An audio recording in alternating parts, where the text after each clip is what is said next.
Yeah, good evening everyone. Magandang gabi sa inyo lahat. And today is Saturday. And I think dyan sa Philippines, you are now celebrating yung Saturday, Holy Saturday, ano? Or Sabado de Gloria, ano? So, and the time, of our group discussion tonight is 8 p.m. Manila and 9 p.m. Tokyo. And the title of our discussion is actually uh, with regards to the seven last words of Jesus Christ. Ano? Ito yung pitong huling mga sinabi ni Kristo. So titingnan natin ano ba ang significant nito, ano? Sa providensya ng Diyos. Kung ano ba ang nilalaman nitong pitong huling salita ni Kristo. Okay? But before we start sa ating discussion, let's have opening prayer. Please join me in prayer. Open up your hearts and let God come into your heart.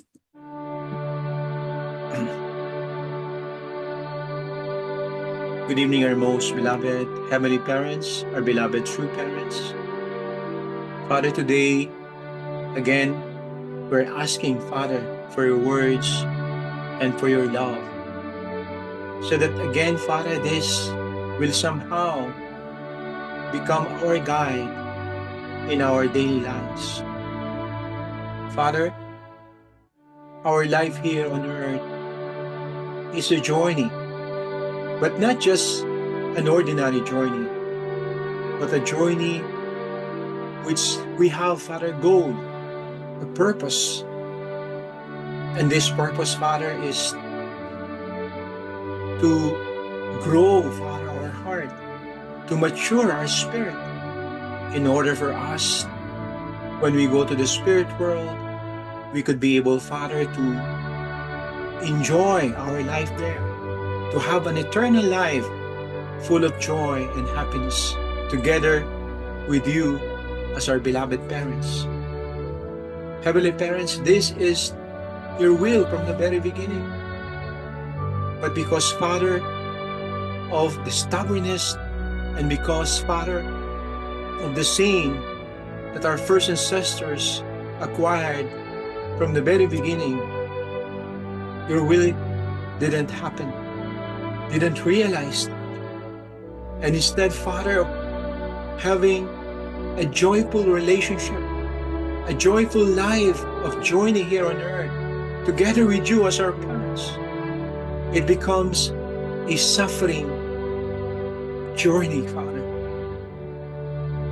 This fall of man, Father, gave us sadness, gave us, Father, trials and tribulation in life. That there is no significant, Father, in fulfilling your will.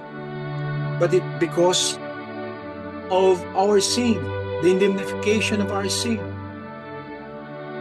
just for us, Father, to go back to our original position.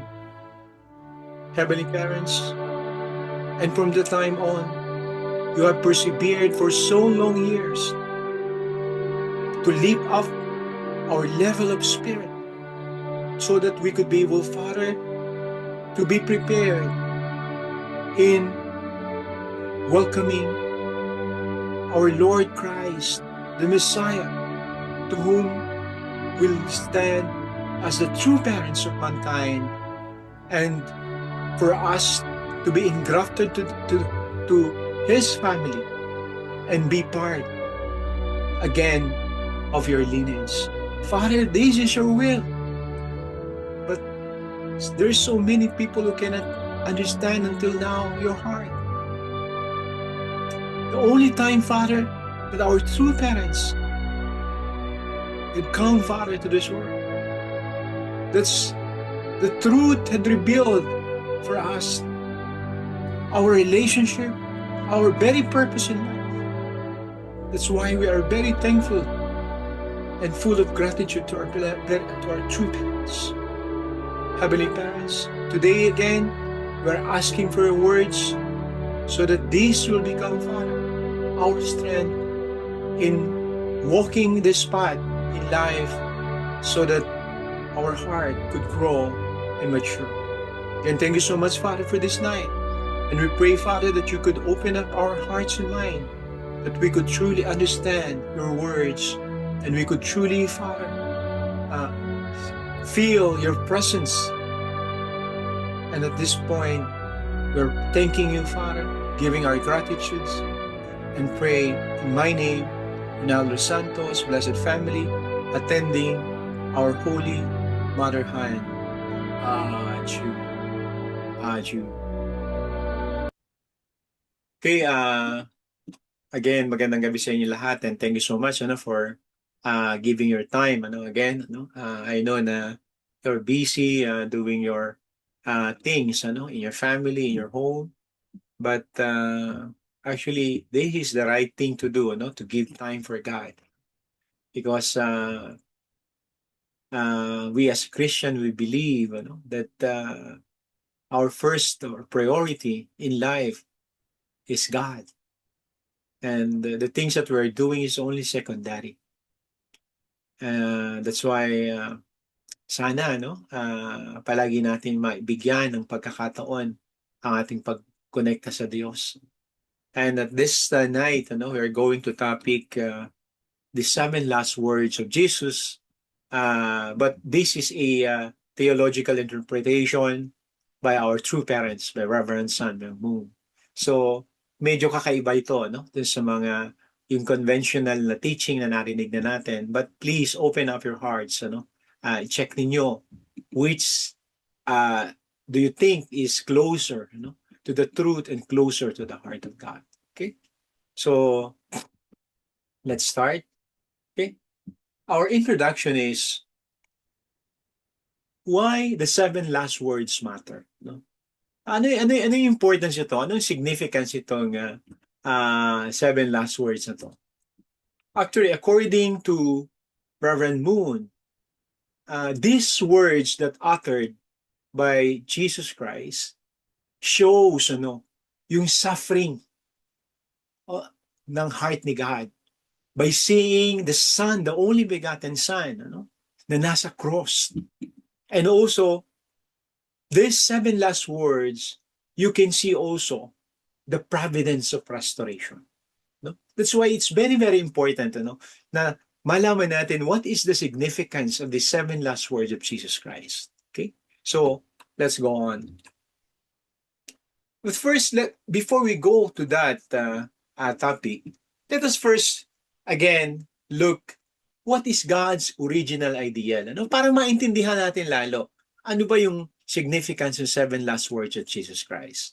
So what is God's original ideal? Ano yung talagang layunin niya para sa tao? Diba? Alam naman natin na God created Adam and Eve to stand as the true parents of mankind, na wherein sa pamamagitan ng pamilya niya ay bubuo sila ng isang kaaya-ayang pamilya, at dito magsisimula ang kaharian ng Diyos. Diyan sa unang pamilya sa panahon ni Adan at ni Eva. Iyan ang original na ideal ni God na gusto niyang mangyari sa atin. To build the kingdom on earth sa pamamagitan ng pamilya. So, ito yung original ideals of God. But the truth is, hindi nangyari yon, di ba? Hindi natupad yung kagustuhan ng Diyos na makapagbuo ng kaharian niya sa pamamagitan ng pamilya. Bakit? It is because of the fall of man, sa pagkakasala ni Adan at ni Eva. At after ng pagkakasala, di ba, pinadala niya si Kristo bilang tumayong pangalawang Adan. At sa pamamagitan ng pangalawang Adan, ay tatayo sila bilang true parents, kung saan na hindi na itayo ni Adan at ni Eva. But bakit muling hindi na itayo itong kaharian ng Diyos sa panahon ng pagdating ni Kristo? Sapagkat nung nireject siya ng mga tao nung araw na yon, nung panahon na yon, yun ang naging resulta ng pagkakapako ni Kristo sa krus, at hindi niya na itayo yung true family. Tandaan natin na ang kaharian ng Diyos ay magsisimula sa isang ideal na pamilya. At yon ang itatayong muli ni Kristo dahil sa pagkakamali ng unang pamilya ni Adan at ni Eva. Pero hindi niya natupad yon because of the result of rejection of the people at the time na ipinako siya sa krus. So now let's go to the 7 last words of Jesus Christ. At limayin natin, ano yung bawat salita na to, ano yung significance nito, sa providensya ng Diyos. Ano ba yung unang words na inuttered ni Jesus Christ? Sabi niya, di ba? Father, forgive them, for they know not what they do. Sabi niya sa Tagalog, Ama ko, patawarin mo sila sapagkat hindi nila nalalaman ang kanilang ginagawa. According to Father Moon, it represents the absolute love and forgiveness of Jesus Christ even toward enemies. Di ba? Kung natandaan niyo, Jesus Christ gave this commandment, this teaching to the people in Israel na love your enemies. So you can see, Jesus teaches these words and realize it sa kanyang sarili mismo. Hindi niya ito tinuro lang, kundi ito ay kanyang sinabuhay. That's why it represents absolute love and forgiveness kahit sa kanyang mga kaaway. And not only that, Jesus demonstrates the heart of God who seeks to restore even those who oppose Him. Di ba? Dinemonstrate daw ni Jesus Christ kung ano yung totoong heart ni God. Sapagkat makikita natin na iyan ang tunay na heart ni God, na kung saan na gusto niyang i-restore yung mga tao kahit na itong mga tao na to ay nagre-rebelde pa against Him. So in this way, Jesus Christ understood more the heart of God. And in unification theology, it shows the standard of true love required to restore fallen humanity. Yan ang sabi ni Father Moon. This kind of heart na pinakita ni Kristo, ito ang kailangan ng mga fallen na tao para ma-restore natin yung nawalang standard of true love ng tao. So you can see, Jesus Christ stand as the model on how fallen man could be restored. Kung paano muling makababalik ang makasalanang tao na tayo'y maging anak ng Diyos sa pamamagitan ng pinakita ni Kristo na to, na kanyang pagpapatawad at pagpapakita ng pagmamahal sa kanyang mga enemies. Kaya, the idea that the first words ni Kristo is yung restoration begins with forgiveness and not judgment. That is how God restore man, di ba? Kung paano i-restore ng Diyos ang tao ay sa pamamagitan, una, ng pagpapatawad. That is the restoration will start. Without forgiveness, restoration cannot begin. This is the foundation of all relationship. Kaya, in the first words of Christ, habang siya nakapako sa krus, it demonstrates the heart of God, the absolute love and forgiveness ni Kristo sa tao. Okay? Number 2, sabi rito, truly I tell you today, you will be with me in paradise. Siguro, alam niyo na ito yung istorya na to, di ba? Na bukod kay Kristo na nakapako siya sa krus, merong dalawang magnanakaw na nakapako sa kaliwat kanan niya na side, Ang nasa kanan ay si Hestas at ang nasa kaliwa ay si Dimas, And si Hestas ang sabi niya kay Kristo, sabi niya, kung ikaw ay tunay ni Kristo, sabi niya, bumaba ka riyan at isave mo ang sarili mo at isama mo kami. Ngunit sumagot si Dimas. Ang sabi ni Dimas, tumigil ka, Hestas. Nararapat sa atin ang kaparusahang ito sapagkat tayo masama. Subalit ang taong ito na tinutukoy niya si Kristo ay isang taong matuwid, anak ng Diyos. Kaya sinabi niya kay Kristo, sabi niya, Master o Teacher, ipagsama mo ako sa iyong paroroonan. At sumagot si Kristo. Ito ang sabi niya, truly I tell you today, you will be with me in paradise. Sabi niya, sinasabi ko sa iyo na ngayon ay makakasama kita sa paraiso.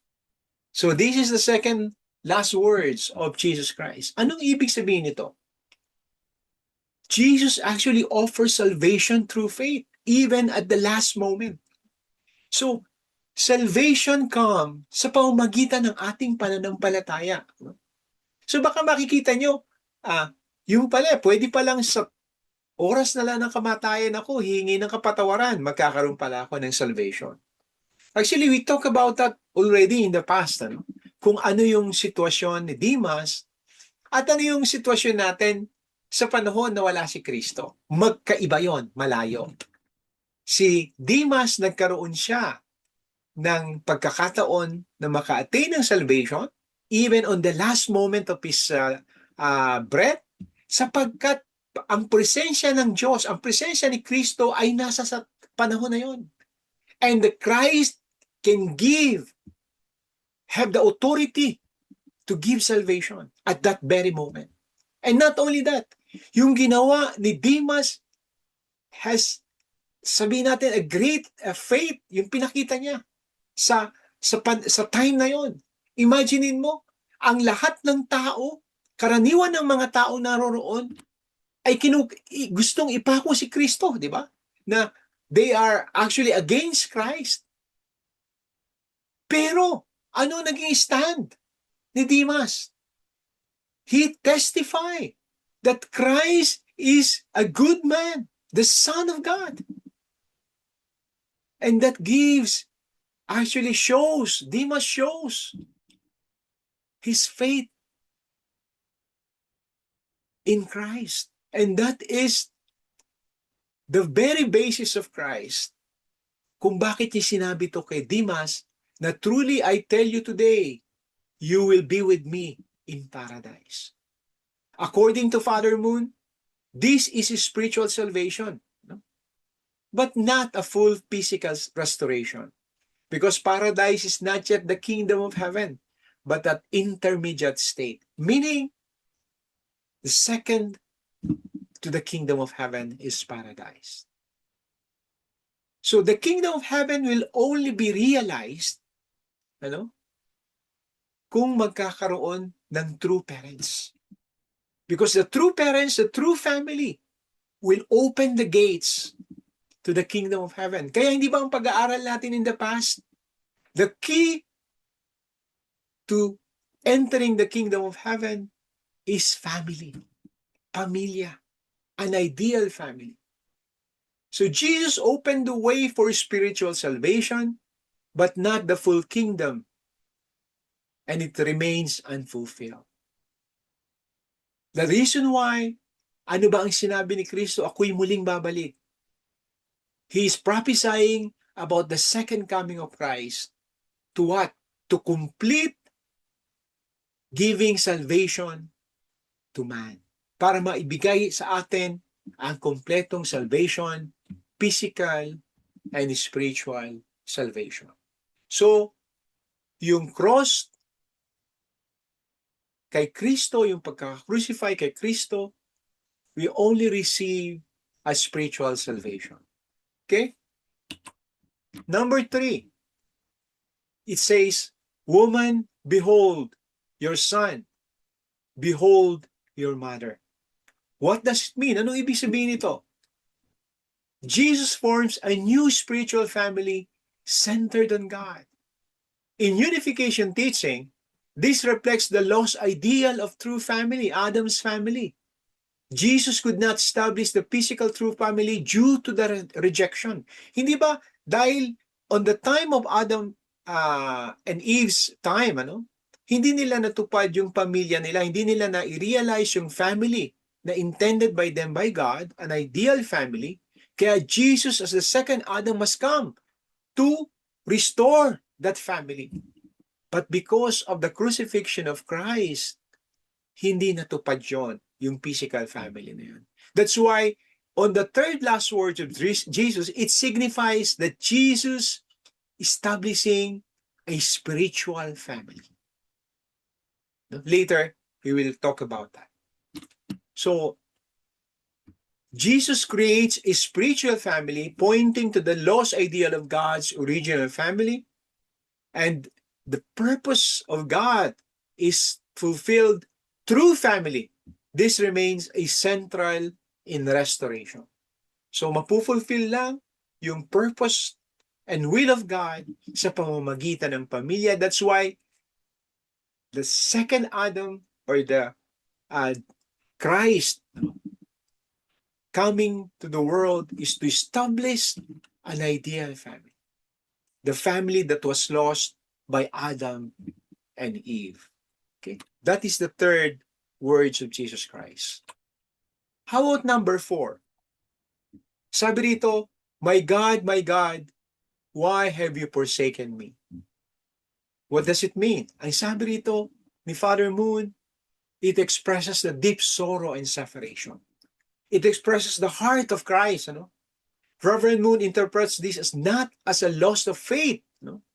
Sabi kasi, hindi ba, kung makikita natin in Christianity, kung may mga interpretation dito na somehow, pagpapakita na naman to ni Kristo ng kahinaan bilang tao. Yung, my God, why have you forsaken me? Bakit mo ako forsaken? What is forsaken in Tagalog? Bakit mo ako pinabayaan? Di ba? So, the interpretation of some Christian pastors, lumabas na yung kahinaan ni Kristo dito. Na parang sinisisi niya si God na bakit mo ako pinabayaan? But that is not what Jesus meant. According to Father Moon, hindi. Father Moon said it interprets this not as a loss of faith. Hindi ito pinakikita ni Kristo na nawawala na yung kanyang pananampalataya. No. It symbolizes the pain of bearing humanity's sin alone. Kasi at that time, in this world, Jesus Christ felt the bearing, yung of humanity's sin alone. The tragedy of Israel's rejection of the Messiah. Imaginein mo yun, na ang sin, ang bigat ay dala-dala ni Kristo at that time alone. Even his disciples were scattered, di ba? Yung mga disipulo niya nagkawatak-watak. So that is not an interpretation of loss of faith, but it is the pain in Christ bearing humanity's sin alone. Seeing the tragedy of Israel's rejection sa kanya. Kaya, actually, the crucifixion of Christ, it shows a sorrowful necessity in fulfilling God's will. It expresses a deep sorrow of Jesus carrying the burden of humanity alone. And not only that, God suffers. This reveals the depth of God's broken heart. You can see, Jesus is actually feeling the bearing of humanity's sin alone. And not only that, Jesus Christ also understood that because of this, God will suffer more. This is the heart of Christ.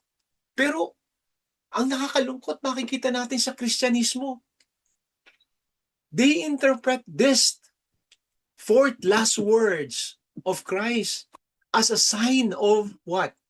Sign of yung kanyang kahinaan. Sign of weakness, human weakness. Which is, it's not true. Yun ang nakakalungkot sa atin. Na we consider ourselves as Christian, but we don't understand the real heart of Christ. Kaya nakakalungkot ito kung titingnan natin.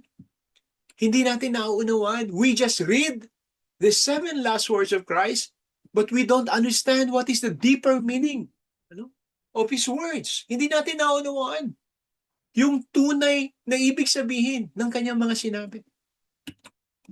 And number 5, sabi niya rito, I thirst.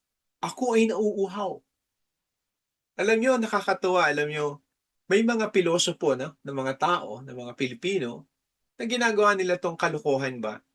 Na lalo na yung mga manghihinom, di ba? Sinasabi nila na ultimo nga si Kristo nauuhaw siya di ba? So, tayo pa ikang mga tao, yun ang sabi nila. No? Ginagawa nilang kalokohan. But,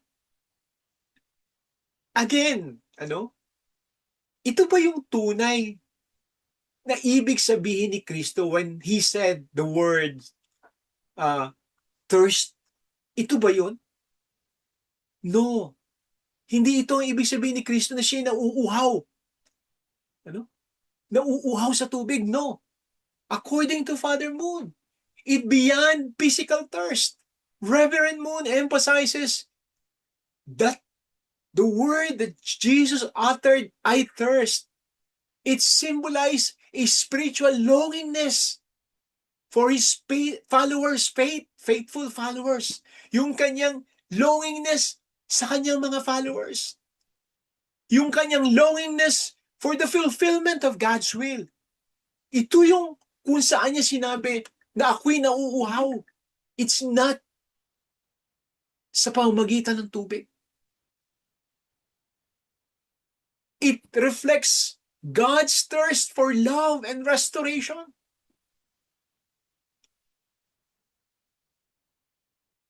That is the heart of Christ.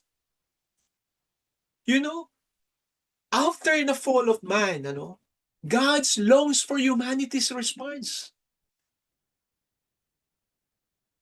Even from the very beginning that Adam and Eve committed that sin, God is longing for them.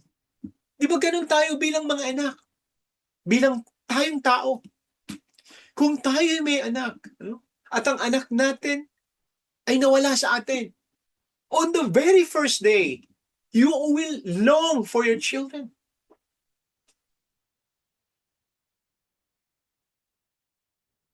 That is how the parents long for his lost children. That is God, our parents. Kung makikita niyo ito, ganyan kalawak ang pagmamahal ng Diyos sa atin. Alam niyo ba ito? Na kung titingnan din natin, one of the example ng pagmamahal ng isang magulang sa kanyang anak. Alam niyo ito na may mga situation sa bilang magulang at anak na, for example, pareho itong magulang at anak na nagtatrabaho sa isang bukid at yung magulang ay nagbubungkal ng bukid samantala yung anak niya naglalaro lang. Alam niyo, ang gagawin pa after ng time ng pamamahinga, sasabihin ng parents niya, "Oh anak, pagod ka na, magpahinga ka na muna."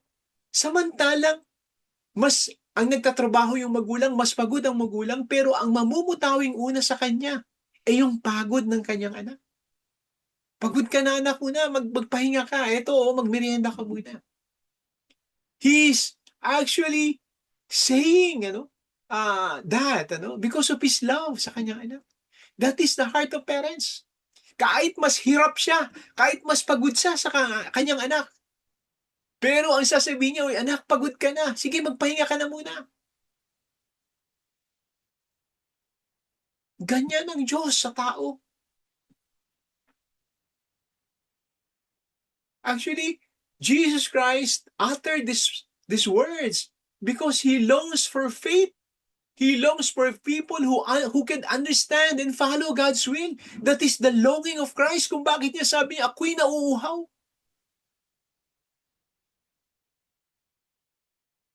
Alam niyo, ito isang lungkot pa, regarding sa ating mga tao, is we believe that God is full and completed. Na God doesn't need anything. Yan ang karaniwan. Na pag tinanong mo ang tao, they believe that God is already full and completed. Everything is with God. God doesn't need anything. That's not true. That is not true. According to Father and Mother Moon, hindi totoo yan. No. If God is complete, if God is full, and if God doesn't need anything, He will never create anything. He will not create man. That's why from the very beginning, we are talking about love. The only thing that can give happiness and to a thing, to a person or to a being, God man yan na tao, is love. Especially if we talk about God. The only force or thing that can give him happiness is love. That is why God is longing for love sa kanyang mga anak. This is the heart of Christ. Ito, ini. Sana maunawaan natin. Number 6. Sabi niya rito, it is finished. Traditionally, pag narinig natin it is finished, sabihin natin completed, or completion of salvation. But Father Moon said, yes, when Jesus said it, his mission was completed, but not the full completion of his mission on earth. That is only the spiritual salvation. Because the very purpose of Christ is to stand as the second Adam, to establish an ideal family wherein the kingdom of heaven will start on the family of Christ.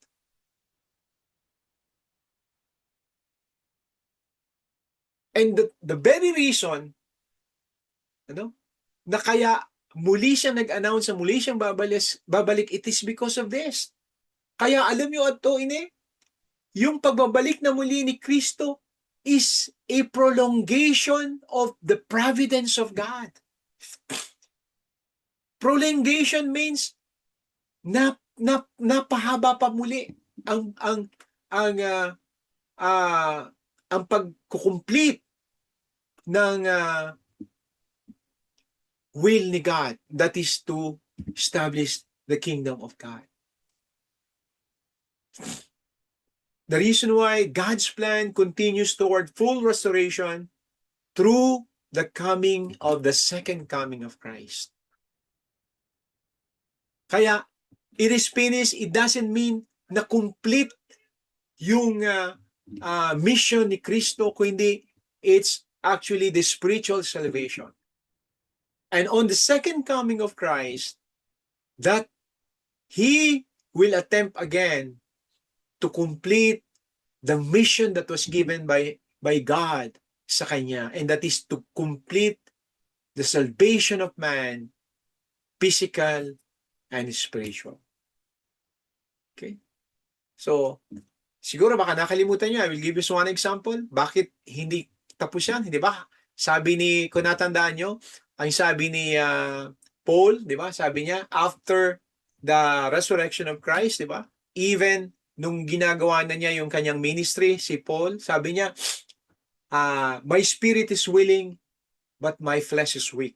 So pinakikita ni Paul doon na although yung kanyang spirito ay naglulonging, nagkukonect kay God, pero yung kanyang physical ay ginugupo sa kasalanan. Kaya it's a clear indication, no, na nagkaroon lang ang tao ng spiritual salvation through the cross, through the crucifixion of Christ. Okay? So, later, before naman na pag-usapan na natin yan, na topic na natin yan. Okay? So, the seven is, Father, into your hands I commit my spirit.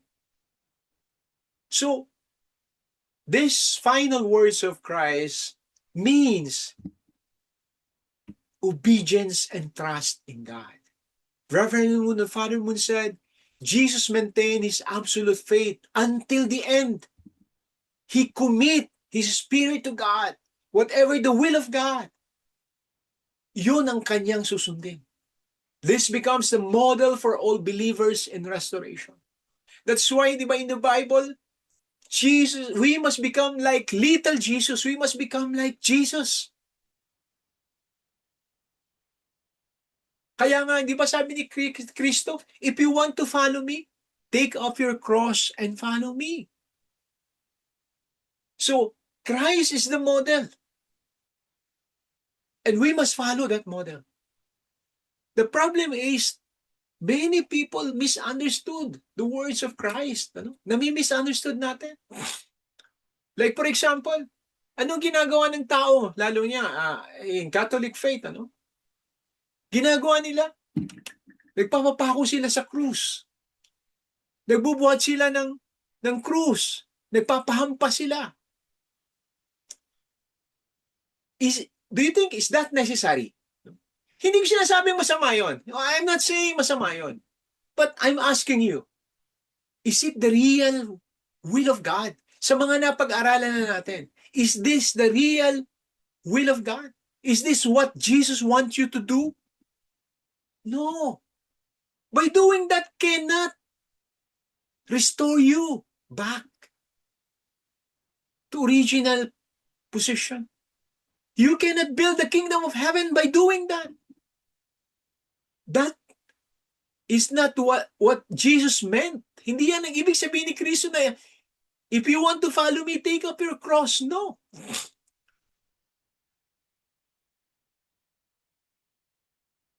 Hindi ganon. It's misunderstood.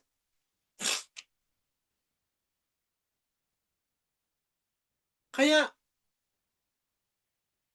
dapat ang pagiging modelo ni Kristo yung kanyang heart.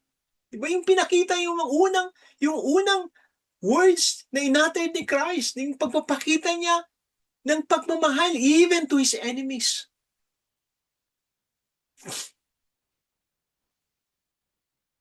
No? And I know that's very hard para sa atin. Mahirap yun. Even I have many shortcomings, with regards to that. But we need to stand. Little by little, we need to do that.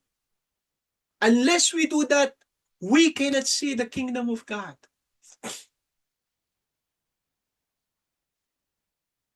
Kaya ito sana maunawaan natin. And then, what is the central theme of our discussion about the 7 last words of Christ? This is the true love and sacrifice. The 7 last words of Jesus Christ, it shows the importance of true love and sacrifice. Kaakibat ato ng pagmamahal, ng tunay na pagmamahal, ay yung ating willingness to sacrifice. There is no love if there is no sacrifice. Magkaakibat ato yung dalawa na yan. You can show your true love. You can show that your love is true sa pamamagitan ng sakripisyo. You cannot say, or you cannot show your love by saying, I love you, and that's enough. No. Hindi ganun na to, ini. Ang tunay na pagmamahal ay may kaakibat na pagsasakripisyo. Ano ibig sabihin ng pagsasakripisyo? Pagbibigay ng sarili sa kapwa o pagbibigay ng sarili sa Diyos. That is the central theme of our discussion for tonight. The importance of the 7 last words. It shows true love and sacrifice. Okay? So what is the role of the Messiah? Ang role ng Messiah is to restore both spirituality and physical, no, ng tao. Because nagkasala ang tao physically and spiritually. Di ba? Based na sa ating pag-aaral sa fall of man, kay Adam and Eve, diba? The first fall is the physical fall. No? When Adam, the first fall is the spiritual fall pala. The relationship between the archangel Lucifer and Eve, and the second fall is the physical fall, the restoration, the relationship between Eve and Adam. So that is the two fall na nangyari in the beginning of time, at the time of Adam and Eve. Physical fall and spiritual fall. Okay? So ito ang role ng Messiah, to restore humanity both spiritually and physically. So why there is a second coming? What is the significance of the second coming? It is the completion of the providence.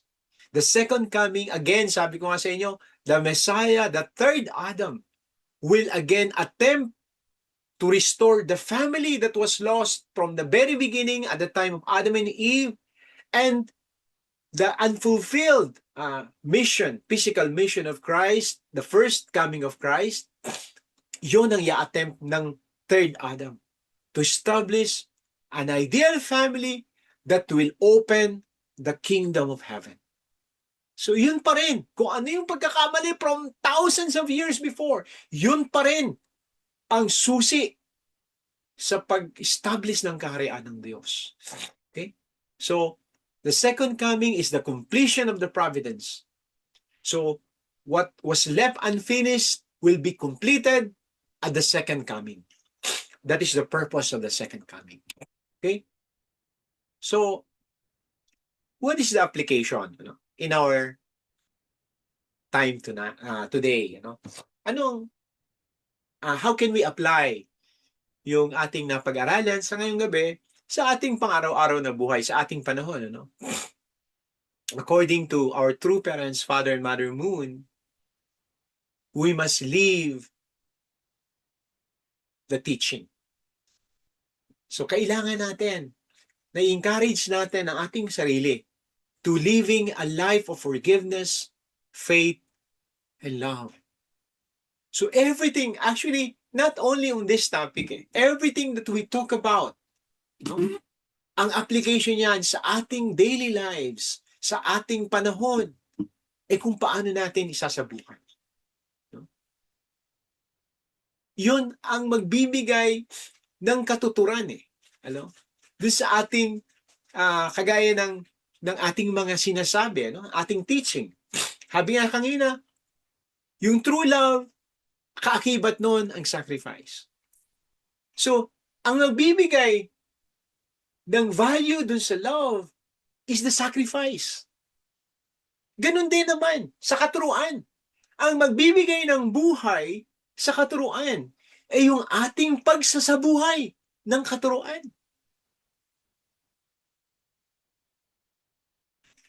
Kaya, ito ang application sa ating pang-araw-araw na buhay. By just hearing it at walang nangyari sa atin, it's not a good teaching. Walang katuturan yan.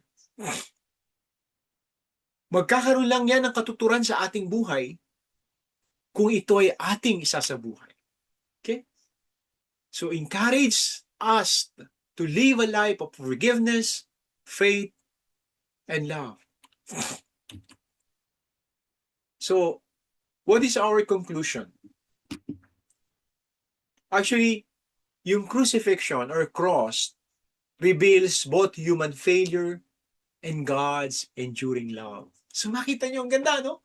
Makita nyo, yun daw, pagkakapako kay Kristo, sabi niya, it reveals or it shows yung failure ng tao.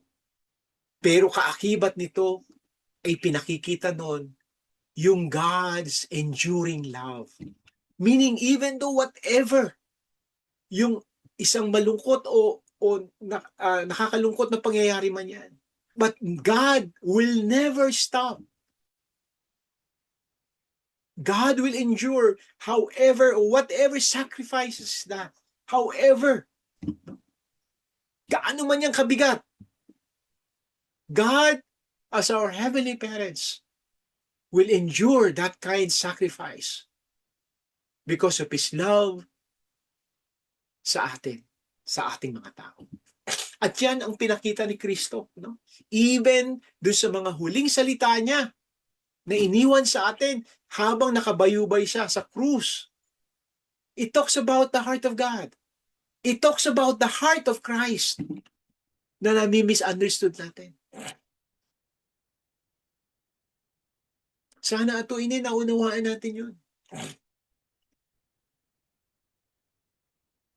Kaya at this night, especially Lenten season sa Philippines, Holy Week dyan, I hope that this somehow, mas lalong nagkaroon tayo ng mas malalim na pananaw tungkol sa pag-ibig ng Diyos, sa pag-ibig ni Kristo sa atin. Huwag nating isipin o ilayo ang Diyos sa atin. God need us. Kailangan ng Diyos tayo. Kailangan ng Diyos ang pagmamahal natin. Ilapit natin. This is the teaching of true parents. No? This is the main difference ng teaching ni true parents. Sa lahat ng katuruan, this is the main difference.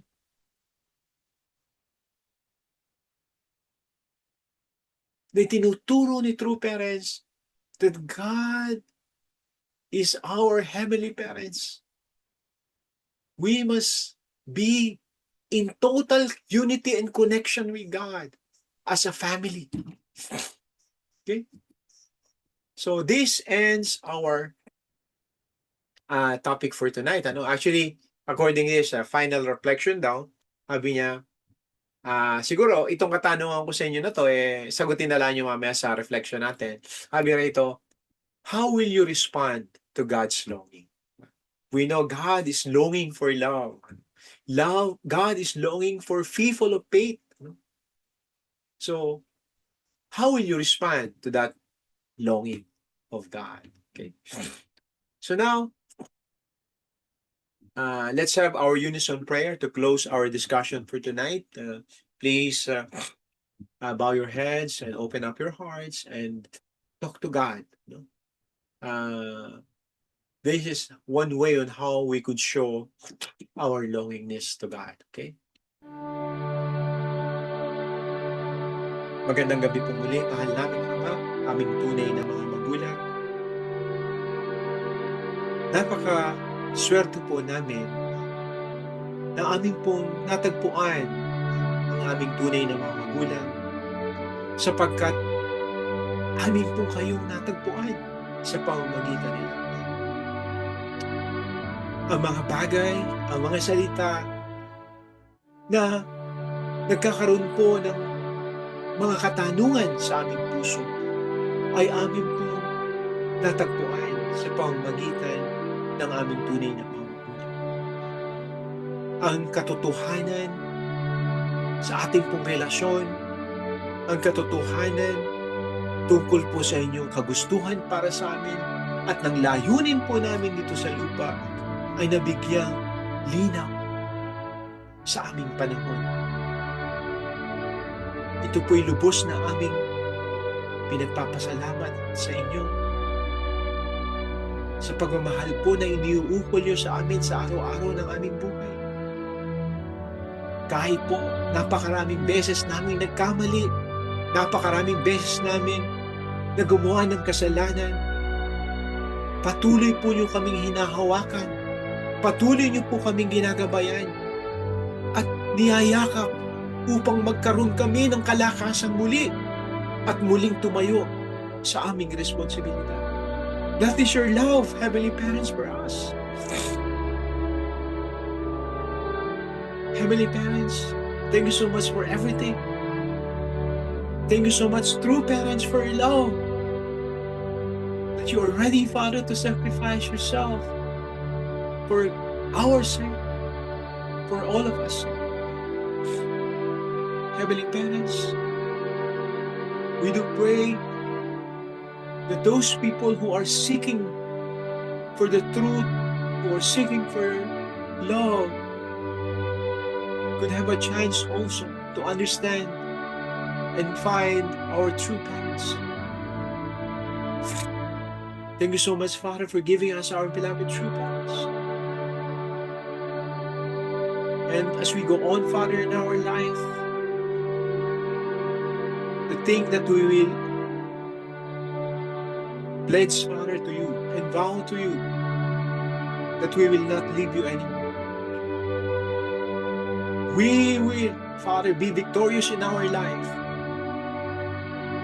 We will become your sons and daughters, Heavenly Parents. That is our longingness. That is our promise, Father, to you and to our true parents. Whatever, Father, it may take, even though it's very difficult for us, but because we understand your love and understand, Father, your sacrifices and your sadness because of us, we will persevere, Father, unto the last, and we will be victorious, Father. Thank you so much, Father, for this day, for this night, that we could receive again your love and your words. Again, I bring it back again, Father, to you, all of these things, our love, our sacrifices, and I pray, Father, these things in gratitude. In my name, Ronaldo Santos, blessed family, attending our Holy Mother Maya. True. True. Okay.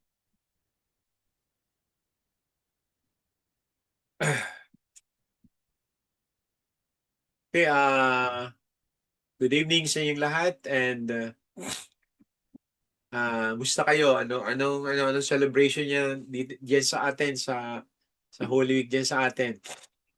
Sino gusto munang magbigay ng reflection dun sa ating katanungan kanina na how do you respond dun sa longingness ni God?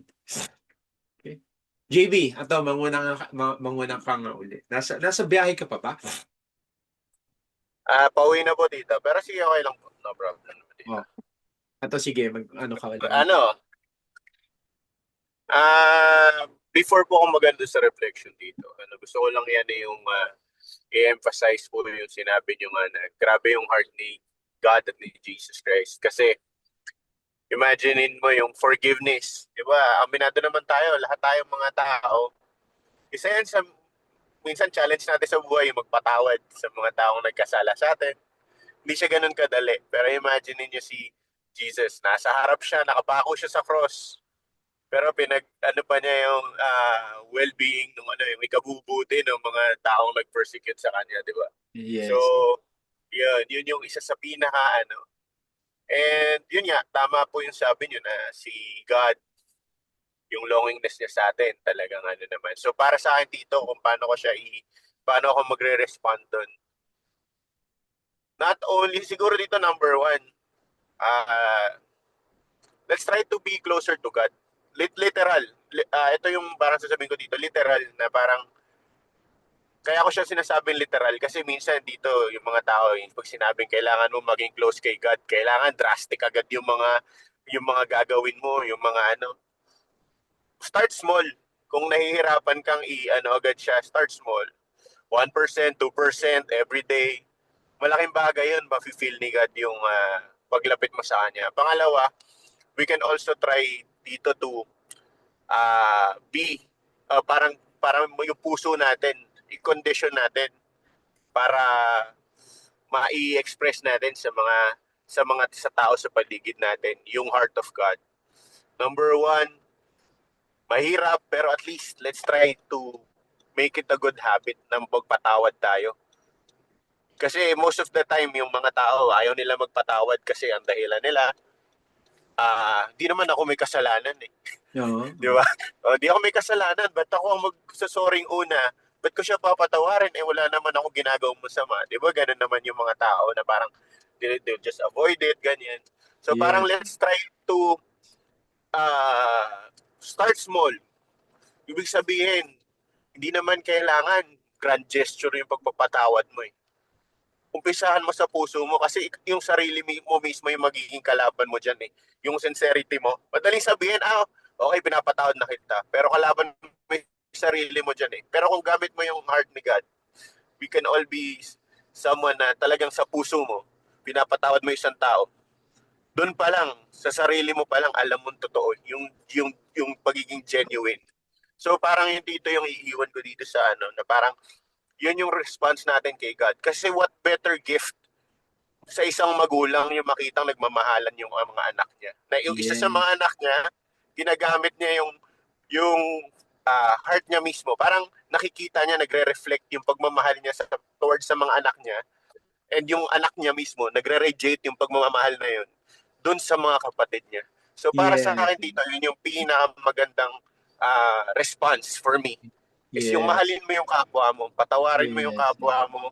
Kasi yun na yun eh. It's basically, di ba, yung mga pinag-aaralan natin, yung mga types of love, nung bata pa tayo, and how it nurtures our heart. Siguro yun yung pinaka-endpoint niya. Mahalin mo yung kapwa mo, patawarin mo yung kapwa mo. Hindi lang yung kapwa mo, yung mga kaaway mo. Kasi di ba, at the end, yun yung ginawa ni Jesus Christ na hanggang sa kahuli-huli ang hininga niya. Diba? Parang pinag-ano pa niya yung mga taong lumapastangan sa kanya. Kaya doon sa part na yun dito sobrang hindi naman sa emotional ako pero yung thought lang na kinikwento mo yun kasi napakahirap nung ginawa. That's true. I mean, hindi naman pero if we can all start small. Kakayanin din natin yun. Yun dito. Yun po yung Yes, that's true. Actually, mahirap. Yun ang pinakamahirap eh. That is the highest point ng love eh. Actually, yung level of love na yon, na forgiving enemies, actually, yun yung heart ng parents. Yung brothers and sister love, ala pa din sa level na yon to forgive enemies. In order for you to forgive enemies, you must stand as a parent. And that is the only time you can forgive your enemies. Ganon yun. Kaya nga, ang ating purpose dito sa lupa is to grow and grow our heart to the point na we could stand as the heart of the parent so that we could do what Jesus can do. Yun ang doon. Yun ang punto doon. Tama ka. At sabi mo kanina, yung response mo is to literally, Actually, mas mainam na words, not to literally. To naturally connect to God. Meaning kasi, alam nyo may mga tayo bilang tao na yun ang palaging mali sa atin eh. When we talk of God, when we talk of ng tao, napakalayo na agad. Kaya ang tendency, hindi naging natural yung ating pagkukonek kay God ba. It's like, somehow, sobrang formal, sobrang akala natin, kailangan gamitin mo yung napakahirap na bagay, yung mga ganun eh. No. If you treat God as your own parents, naturally you can connect to God. You can talk to God wherever you are. You can talk to God even though anong ginagawa mo. And God will answer you. And I can testify to that. Whatever you do, wherever you are, if you talk to God with really the heart, like a heart of a child, God will answer you. God will listen and answer to you. That is, tama yun. Naturally, kung ano yung ating pagkukonek sa ating magulang, ditong physical na parents, ganun din we could connect to God naturally. You don't need to go to the church. Siyempre, kailangan yon whenever para makapagsalita, makarinig ka ng mga salita ng Diyos. You need to do that. Pero hindi palaging kailangan nasa church ka para makipag-usap sa Diyos. Hindi. Remember, the true church is ourselves. That is the true church. Ang pananahan ng Diyos dapat sa tao. No? Nanahan lang, di ba, dun sa ating previous na discussion, di ba? Kaya lang nagkaroon ng church na building, it is because of the fall of man. Nagkasala ang tao, nawalan ng tirahan ng Diyos. Hindi naging templo ng Diyos ang tao. So God needs something or somewhere to reside para makita ng tao. That's why nagkaroon ng mga temple in the past time, nung time nila Noah, nung time nila Moses, di ba? They built an altar to represent or to as a dwelling place of God so that people can see God, can somehow indirectly feel the heart the presence of God. Kasi ang tao, pag wala tayong presence ng isang central person o central figure, nawawala tayo, no? Sa linya. So, ganun yun. Kaya, kailangan natin yun. Okay? So, tama ito yun. Tama. Mahirap. Especially yung highest point na yun, that is to forgive our enemies. Pero kailangan natin unti-unting gawin. So, unti-unti natin gawin para maging masanay tayo. Okay? Okay, thank you so much sa to. And then, sino pa yung gusto? Alam ko, mga may lagpasan ng time. So, marami nang umalis. Umalis na yan natin si Jasmine, So, siguro, tapos na yung time niya. So, okay lang yun. Okay lang. So, sino pa yung gustong, si Giselle. Giselle, naabutan mo ba yung ating discussion? Yes, Tito, konti po. Konti lang. Yes, Tito, pero naano ko naman yung sa reflection, Tito, yung how will you respond sa longing ni God. Parang medyo na-touch nyo na din po yung point ko. Ang iyaano ko lang po is about time po. Giving him time. Parang as a parent din po, 'di ba? Lahat ng magulang naglolong siya ng oras with his children, ganyan. Kahit sa maliit na oras. Especially now, ang simple pong sabihin na time. Kaya lang, if you think about it, lahat ng tao po ngayon ang daming kabisihan sa buhay. Yes. Good. Ang daming excuses, ganyan. Pero yung simpleng oras po na ilalaan sa kanya na hindi sa pilitan, sabi nyo nga po naturally, is a good way to respond to his longingness. Parang kami din po as parents, gusto din namin na nagsispend ng time sa anak, kahit gano'n na sila kalaki or gano'n na nila kayang gawin mag-isa nila. Gusto pa din po natin sinishare. Parang gano'n din po si God. Yung time po is very important. Yes. Yan lang po, Tito. Ayos yun. Tama rin yan. Very good. Okay. So at least, nakuha natin yung So sino pa? Si Bea ba? Ano si Bea? Bea, okay ba yung internet mo? Tito, hello po. Naririnig po ba? Narinig ka. Okay po. Siguro po, doon po muna sa lesson. 'Di ba parang ang ganda po kasi na parang throughout the lessons po na pinagmimitingan natin, meron pong isang central theme na mas na-emphasize or mas nabibigyang diin po, which is yung true love and sacrifice. And hindi po siya yung parang nakakasawa na ano ba to, paulit-ulit na lang. Kasi po, it makes sense Kasi true love is the foundation of the world. Kumbaga, kasi doon po talaga nagsisimula lahat. Doon po talaga nagda-develop yung lahat. Doon po nag-grow yung heart natin. Yes. And I think, maganda rin po na may connection yun sa mga passages doon sa Bible. Kasi totoo naman po na masyado pong naliliteral yung mga nakasulat doon, lalo na po sa ating mga Pilipino na may pagkapilosopo. Kasi may pagkakalokohan po tayo minsan, parang ginagamit po natin siya. Like, pag sinasabi po natin, uy, si God nga, si Jesus nga, ganito sa Bible, bakit ikaw ganyan ka? So parang maganda po na mas nalalaliman, kumbaga. Kasi, nga po, like for example po yung sa 7 last words.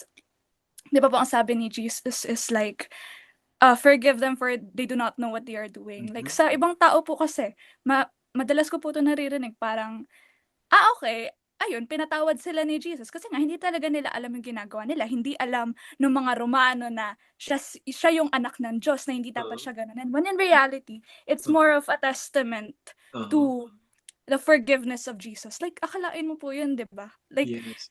sa'yo kaya gawin mo, parang ang hirap naman patawarin nun. Like, Yes. crucify ka. So, parang mas nalinawan lang po yung kung ano po ba talaga yung layunin ng 7 last words na yun, kung ano yung dapat ipaintindi sa mga tao. And regarding naman po dun sa question, which is how would you respond to God's longing? Tama po ba? Siguro po,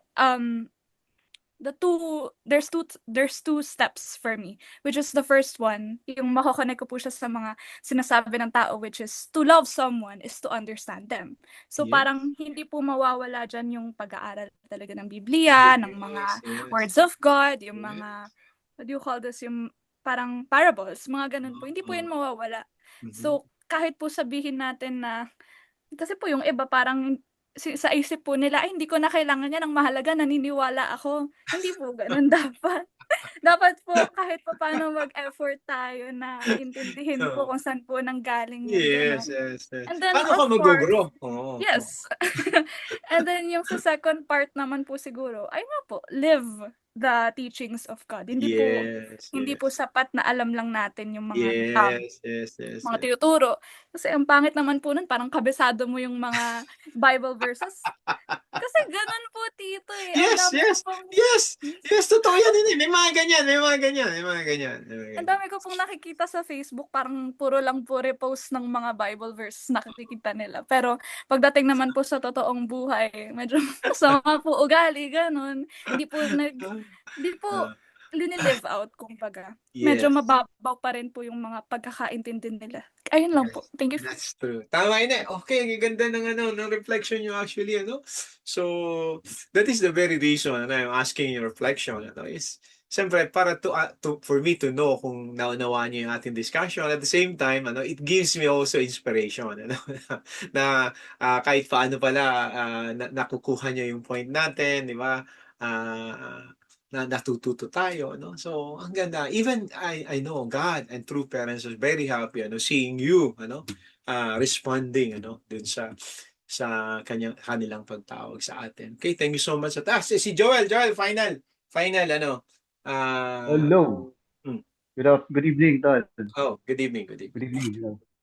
Yes, obviously naman, guys, today is the time to remember the sacrificial life of Jesus, di ba, sa Bisaya.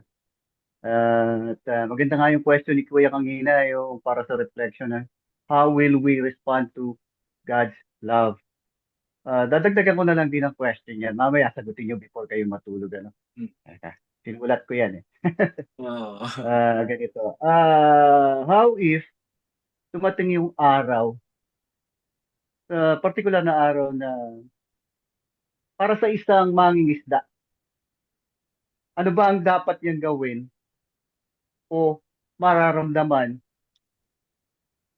kung sa kanyang particular na bahagi ng katubigan isang araw, kung saan madalas niyang itinatawtaw o ihahagis ang kanyang pangawil, wala nang kumikibit o kumakagat dito. Gets ba? Ano ba ang dapat gawin o dapat maramdaman ng isang mangingisda kung sa kanyang partikular na bahagi ng katubigan, kung saan madalas niyang itinatawtaw o inahagis ang kanyang pangawil, ay wala nang kumikibit o kumakagat dito. Halimbawa, ilagay niyo yung sarili niyo na yung mangingisda. So, I think ito relevant dito doon sa topic natin kasi how will we respond to God's love, di ba? Tapos about Jesus Christ, the Messiah, the King of Fishers of Men. So mamaya guys, pakisagot na lang. Yun lang ang sharing ko this evening. And good evening. Okay. So magandang question yun. Actually, relevant yun dun sa question kanina, ganun ang heart ni God, Kung titingnan mo, nangyayari yun sa ating panahon ngayon na God is longing, pero ang problema nga, wala namang response, di ba? Kung tutubusin. So anyway, So thank you so much sa to, Ine. Si June, hindi ko natatuloy, mukhang baka nag-drive si June hindi siya naka-online, ano. So thank you so much sa to, Ine, Joy, June, and everyone, God dito bless sa natin. everyone. Wag kayo atuin na mawawala ng ang tawag dito ng interest, we overcome this yung ating nararamdaman ko naman, sabi nga ni Giselle, yung response at dapat natin sa longing ni God is to give time, so that is actually good. That is good. Natutulog na sila mag-ama. Sige na, alas 9 na Sige, dyan. God bless. God Thank bless. you so Thank you much. very Next much. Saturday Thank ulit. God everyone. bless Thank you everyone. everyone. Bye-bye po. Bye-bye. God bless everyone.